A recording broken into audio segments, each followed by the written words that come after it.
Any good underdog will tell you fighting your way to the top means knowing how to play the game. We're Serrano and Brooke Kelly, founders of the Kelly Group and authors of the landmark book, The Game, Win Your Life in 90 Days. For us, every success has been a battle, whether it's training for the Olympics, media coaching for the White House, or having TV shows made about our book. Through our system, we transform millions of lives by helping top performers turn their biggest fears and challenges into a game they will win.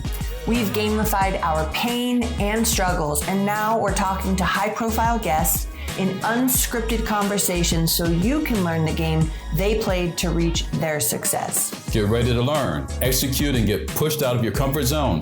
Let's get ready to rumble.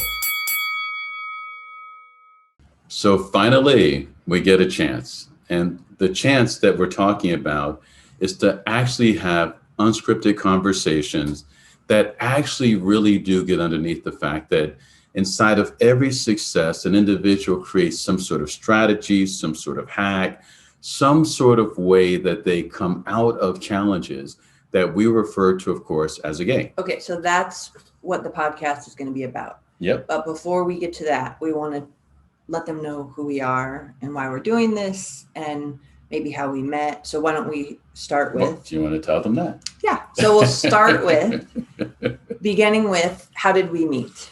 How did we meet? You go ahead. You tell your side of it, and then I'm sure I'll have some Well, fact-checking. my version goes like this. I was going to a church, and this particular church was the largest spiritual gathering for Hollywood and Hollywood celebrities. And I really, really connected with the minister, and his message just really powerful. But it was like a really big church, lots of people. And so I joined a prayer class, which was something that was of interest to me, but also it was a chance to really connect with the community. And so I walk into prayer class for the first time. Must have been like, I don't know, maybe 75 people, dispersed across the church. And lo and behold, I saw a vision of loveliness. And I began to pray that I might meet her. And that was you. Yeah. And at the same time, I was on a mission to help raise money for the church because the church has so many celebrities. Everybody thought the church was just, swimming in money. And I didn't know until you told me, because you had been going to church longer than me, that no one had ever volunteered to raise money for the church. So I stood up on Easter Sunday, I'm gonna raise money for the church, some 10,000 people clapping, applauding, standing up. One person goes walking all the way through the crowd, comes to the front and says, "And I'll help you do that." And lo and behold, it was the one that I had the crush on. Little did she know. So my recollection of the story is it begins on Easter Sunday, even though I had met you prior to that. Right. I had broken off an engagement that was pretty serious for me. Right. And so the prayer class for me was really about, kind of getting out of a dark time in life and refocusing myself. And so I know that we had casually met, but I was still kind of in a fog. And then on Easter Sunday, I tried to forget all that part. On Easter Sunday, when I saw you speaking, I was really moved because I had been going to that church for almost a decade and no one had ever stood up and said, let's raise money for this place that we all get so much nourishment from. Right. And I remember sitting with my best friend at the time and saying, that's the guy from my prayer class. And she was not amused or impressed. And I basically said to her, let's offer to help him. And she said something along the lines of like, she wasn't going to do that. And Brooke, please don't do what you always do, which is volunteer the both of us. Even though I said, I don't want to do that. Right. She had a very full life. And so at the end of that particular church service, I went up to you with her and said, amazing job. And not only will I help you, so will she. And that was the beginning of us working together. Right. We immediately began working together, and it was my first introduction to the work that we do known as the 90-day game. I played the game. I played it with the church. We raised money, and our very first phone call to plan the project you told me that you would marry me. So anyway, so that's how we met. Believe it or not, that's actually true. It is true. So that was my prediction, and there wasn't a whole lot of resistance to my prediction, if I recall. I was still healing. But in any event, so a lot of people say, did you guys start dating before you started working together? Did you guys start working together before your And the reality is, it seemed like from the moment we met, there was this, because I had a career. I was working at Pfizer. I had I was doing very well. If I can brag. No, just brag. Let me brag. This is a brag moment. Number 10. Number 10 in the world out of 8,000 people. I was doing well. I was an independent woman. And I think that it was the first time that I had ever considered really working and partnering with somebody that I'd been in a relationship with. And I think I felt like from the moment I met you, because I knew how important your work was, I knew, like, instinctually, if we were going to actually spend time together, it was going to always include the work that was very important to you, but that also, as soon as I began to understand it, was very important to me. And I just didn't know that those two things were going to come together. But I think that as soon as I met you, I thought to myself, if we're going to work, I would need to work with him, because there's kind of no separation. Well, I would say as well, if you take a look at, one part of our work called The Game, the book is called The Game, Win Your Life in 90 Days.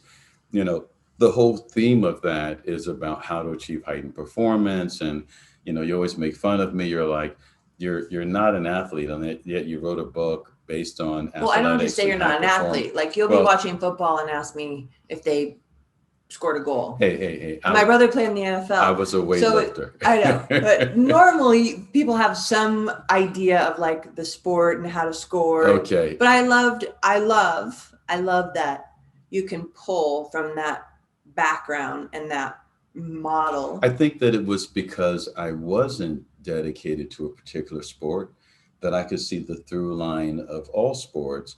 And I think it was your training early on in life to train for the Olympics.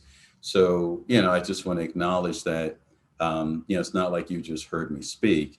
I think that there was what I was saying and what I was doing that was very resonant with what you knew had actually given you access to heightened performance in life.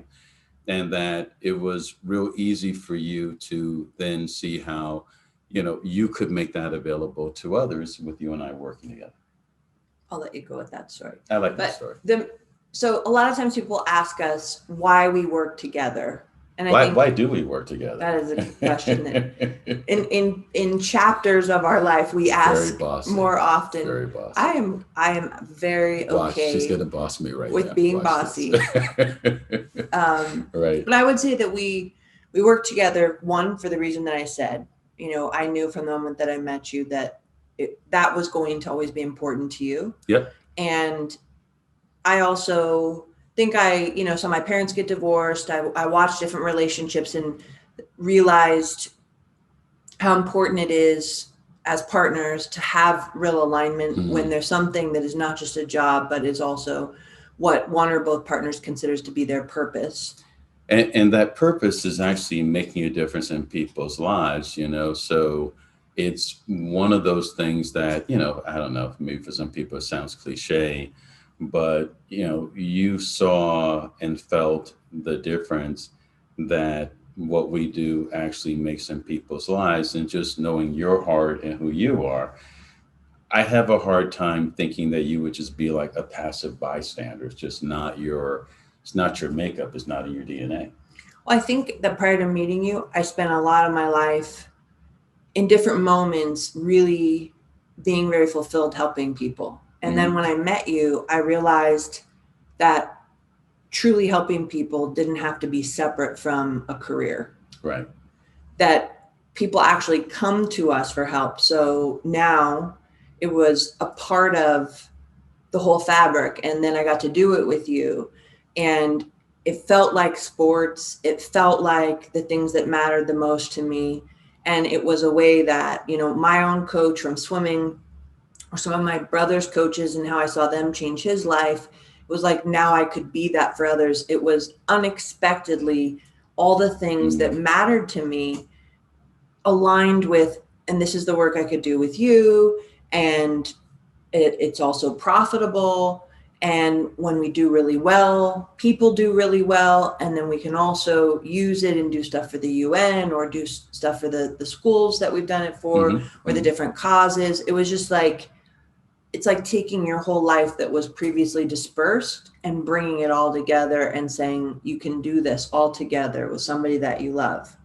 And that's not just I'll never forget the time that we were doing this ABC TV Kids show. And there was this school system in upstate New York, and some of the kids came from really impoverished circumstances. I'll never forget my wife. There was a kid who just disappeared, wasn't showing up, and lived in one of the rougher parts of town. And my wife insisted that the show not go on without this kid. And we literally went hunting through some very challenging neighborhoods. And I'll never forget you on one side of a screen talking to the brother of her little brother, like, I don't know, 7, 8 years old, and how you just literally wouldn't leave. Yeah. Until we found this one person, this one kid out of 20 or 25. Mm-hmm. But that one person made a difference for you. Yeah. And, you know, I've always known you to be someone where one person's life, one person can make a profound difference, and you literally live that way. I will say, not to change the subject to the podcast, but one of the things that I really enjoy about this particular medium is the chance for you and I to actually interview people who have come through some of those tougher circumstances. Maybe they weren't born into those circumstances. Maybe they had to overcome circumstances, but to really get at the heart of what is it that they figured out in a given moment that allowed them to literally flip a switch and take their lives and maybe the lives of many other people to another level, because that's what fascinates us. Yeah. So the individuals that we'll have on will inevitably be very successful people who to the outside world will look like they've made it. We know what that means, right? You feel that means they had to grind, baby. And in most cases, they don't feel like they've made it. Right. They're still making it. Right. Because many of them have their eyes set on the next level. Absolutely. But for me, the reason that I want to do this podcast is not, yes, I love to speak to successful people and to understand their story. Do not let her get you late at night in a corner by yourself at a party, because I will not be going. So I love to speak to successful people and hear their story. But I really also love when they are willing to tell the parts of their story that are often not told, that would give others who are reaching and grinding and in maybe the middle of their story hope. Like to reach for more and to do more and to not feel alone and to not feel like they're not yet good enough, or like there's this part of them that is the reason why they're not going to be able to make it. Right. If people knew that part of them, that I love people who've had the courage, which is really what I think it is, to persist. Because all of us have parts of us that we think are not worthy of whatever that was. That's, the success, or we'll never make it because of this. We all have those parts. So everybody that's made it, to me, what I love is whatever they had to do to get over that. And then all the other stories that they tell that are really fascinating. But I feel like this is a gift that I want to give to people out there, to feel like no matter what it is that you're telling yourself, this can absolutely happen for you. I think that's part of what we got out of where you and I first met, right? Because there were so many great people. I mean, some amazing celebrities, world leaders were just constantly going through this particular institution. At the time, it was like you had to be there on Sundays to get that energy. And now we actually get to get that energy and bring that energy to lots of people by enjoying great conversations that are unscripted with great people. And I think what's important is, I'm sure this is obvious, you're 15 years older. I'm also hoping that it's obvious he's Black. I'm not. That we don't always agree, that we approach business very differently. Yeah, we do. That we have arrived at a place where we are actually fully expecting to disagree, but that we know that when we put both feet forward and launch something, that we're united no matter what. So in other words, we're a little complex. Well, I hope, not to give us more credit than we deserve, but I hope that we can, when we bring guests on and as we share even parts of ourselves, that we can touch an audience, particularly right now. Right. That, there are a lot of different perspectives. There are a lot of different paths to success. There's, and that, I represent a different generation. I represent, a different background, and yet you and I have a lot in common, which people never expect, even though we look very different. As a matter of fact, I think it'd be fair to say that even though it's not what people think at first blush, that one of the things we have in common is very, very humble beginnings, blessed, fortunately, with great family that, certainly might not have had as much as some of the folks that we get to work with, but who really did have tremendous character. And it was like, that was the only currency that we had, and we had to make that currency work. And I think the other thing is, for all those reasons, right? This podcast is not just going to be about myopic success, like just in business. I plan to ask people about how they manage their health, how they manage their family, how they manage their own development, and then as well, what's happening for them in what they call their business. But that for us, it doesn't really have full integrity to just promote one lane of success, which happens to be what you do for work. The very fact that we have to figure out how to not fight and run a company, right? And serve people and do all of that. How to juggle, right? How to make all the differences, to create synergy in the differences, to juggle all the different aspects of life, to overcome obstacles and not pretend like it was always easy or always fun. And then, what was it that actually made it really possible to see one's way through that? And I always think that it's interesting that people tell the story, because I think a lot of times they tell the story as if they know, but I have a suspicion that sometimes people don't really know. Don't know what? Like, what was it that had them really be able to overcome? For sure. It's sometimes something that, the individual themselves is massively impacted by, but by this point, it's like talking to a fish about water. They maybe don't see it, don't think. So I'm interested in investigating. Okay, good. So that was a long way of saying I'm interested in investigating. I'm glad you worked your way to the. It took a minute. It took a minute. Is that sometimes you allow yourself to not know what you're saying, and then find it, and it always ends up well. I get a lot of anxiety as you're doing it. Did I just make you anxious? No, I mean, I know I'm kind of used to it, but I'm just letting others know that if they have that experience, it's a gift that you have. Yes, that I'm finding my way. Giving. Yes, exactly. Great. So as we close out, yes, we're committed during the podcast to being, we have to be professional. We serve, let's be honest, we serve a conservative industry, and we're fortunate to do that.